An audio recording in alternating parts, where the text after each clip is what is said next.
Today, we're taking a look at the political philosophy concept of a citizen's dividend. This policy concept has been talked about in one form or another since ancient Athens. But what is a citizen's dividend? To put it simply, a citizen's dividend is a regular, unconditional sum of money given to every citizen, typically funded by revenue generated from shared resources. And that leads to the question, what exactly is a shared resource? The most common answer is land. Others mention natural resources such as oil and minerals. Some consider taxes on certain things, from activities that they consider detrimental to public good to digital resources like AI training data, could also be a source for funding such a program. We'll touch on that controversy in a bit, but to continue, it's similar to other universal basic income concepts, with the additional idea that wealth generated from common resources, like land, should benefit all citizens equally. Sometimes you'll hear it referred to as a social dividend or universal basic dividend. Basically, it rests on the idea that all citizens have an inherent right to a share of the wealth generated by their society and the common resources of their nation. This concept proposes that every citizen, regardless of their income or employment status, should receive regular, no-strings-attached payments, aka dividends, from this shared wealth. At its core, the citizen's dividend recognizes that wealth creation is a collective effort. Factors like natural resources, infrastructure, social stability, and a skilled workforce are all seen as contributing to economic prosperity. Proponents of the citizen's dividend argue that since everyone contributes to these factors simply by being a member of society, everyone deserves to share in the benefits. As always, that sounds all well and good on paper or in faculty lounge discussions. But how will the dividend get paid for in the real world? So let's take a look at the various mechanisms supporters of the idea believe would fund these dividends. One common idea is resource-based dividends, where revenues generated by the extraction of natural resources like oil, minerals, or timber are used to fund the dividend. The Alaska Permanent Fund, which distributes a portion of the state's oil revenue to residents, is a prime example of this that we'll discuss more about in a moment. Another commonly recommended funding idea is land value taxation, a tax on the unimproved value of land. I've covered this idea that land is a common resource that has a value based on a society in a couple of other videos on geolibertarianism and Thomas Paine's agrarian justice. Another funding idea that's been floated primarily on the political left is taxation of economic rent, meaning a tax on profits that accrue due to factors beyond individual effort, such as corporate monopolies and oligopolies, or profiting from certain financial instruments. Some environmentalists see carbon taxation, especially on vehicles and data centers, as a possible revenue source. Another similar source of potential funding are digital dividends, where, as data becomes increasingly valuable, a portion of the profits generated by data and digital technologies could be distributed to citizens. Of course, all these ideas have drawbacks, some more than others. We'll look at some of these criticisms in a moment. But for now, let's get back to the real world and see how forms of a citizen dividend have appeared in practice. In ancient Athens, the discovery of a vast silver mine at Laurium sparked a debate over the distribution of this newfound wealth. While this wealth was ultimately used to bolster the Athenian navy, the proposal to divide the profits amongst citizens reflects an early recognition of shared ownership of natural resources. Over the centuries, political philosophers and activists have contended that land is a resource naturally belonging to all, and some form of compensation was needed to rectify injustices caused by private land ownership. Of course, implementing these justice-seeking ideas have often resulted in violence, so avoiding this outcome would be essential to any viable citizen dividend policy. While the goal of a full-fledged universal citizens dividend remains largely unrealized, Its influence can be observed in various policies and proposals across the globe. Perhaps the most notable is the Alaska Permanent Fund that was established in 1976. It stands as a pioneering example of a citizen's dividend tied to natural resource wealth. Every Alaskan resident receives an annual share of the state's oil revenue, perhaps demonstrating the feasibility of direct wealth distribution. Another is Norway's Sovereign Wealth Fund, which is fueled by oil revenues. This fund invests in a diverse portfolio of assets globally. While not directly distributed as a dividend to individual citizens, it supports extensive social programs and public services, essentially providing a form of indirect citizens' dividend. Other countries, such as the oil-rich Arab states, have also used sovereign wealth funds to benefit their citizens with varying degrees of success. There have also been numerous universal basic income pilot programs worldwide, from Namibia to India. While technically distinct from a citizen's dividend in that they aren't directly tied to natural resource income, UBI shares the core idea of regular, unconditional cash payments to citizens. Our next question is, what do proponents believe are the benefits of a citizen's dividend? Well, they believe that this plan will reduce poverty and inequality by providing a financial safety net, thus serving to lift people out of poverty and narrow economic inequality. They also think that there would be an economic stimulus by increased consumer spending, thereby boosting economic growth and creating jobs.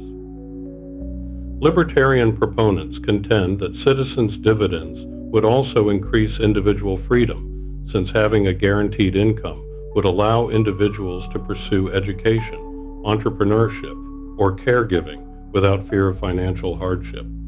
Another implication is easing adaptation to technological change. As AI-driven automation disrupts traditional employment, a citizen's dividend can provide income security during periods of transition.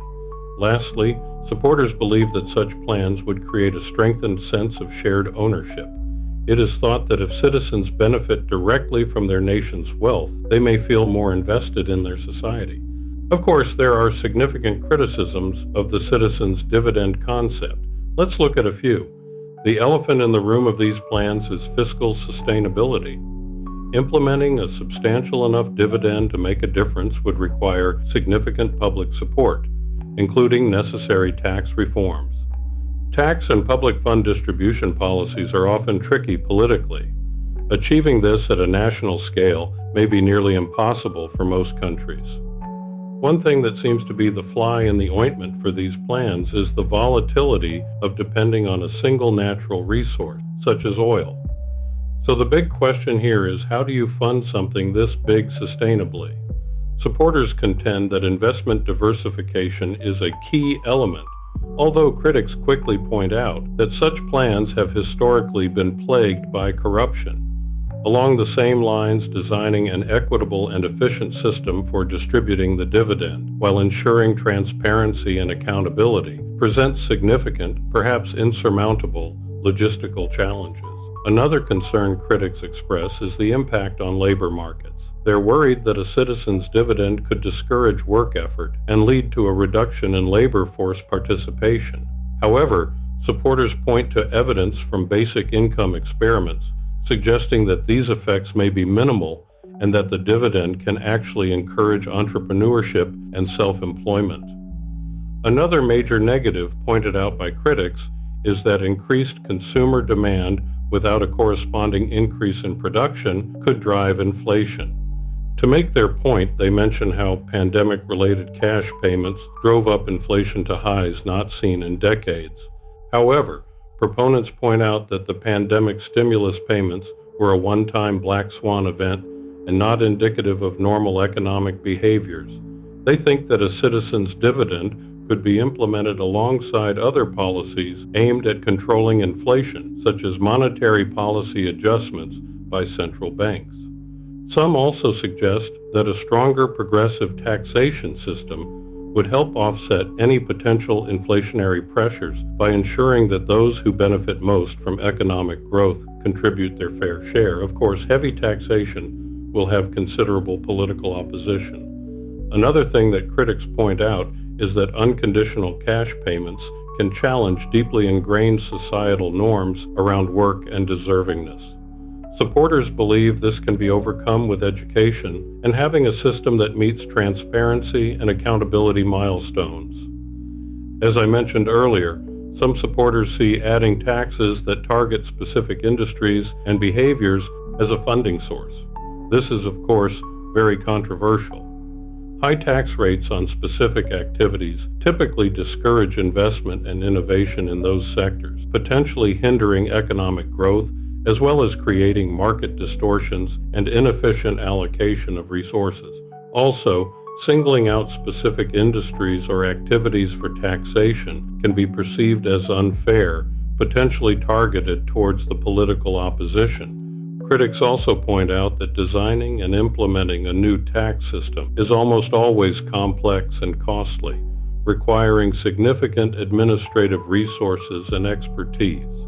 And complex tax systems can create opportunities for tax evasion and corruption, reducing revenue generation and most likely undermining the effectiveness, transparency, and fairness of the policy.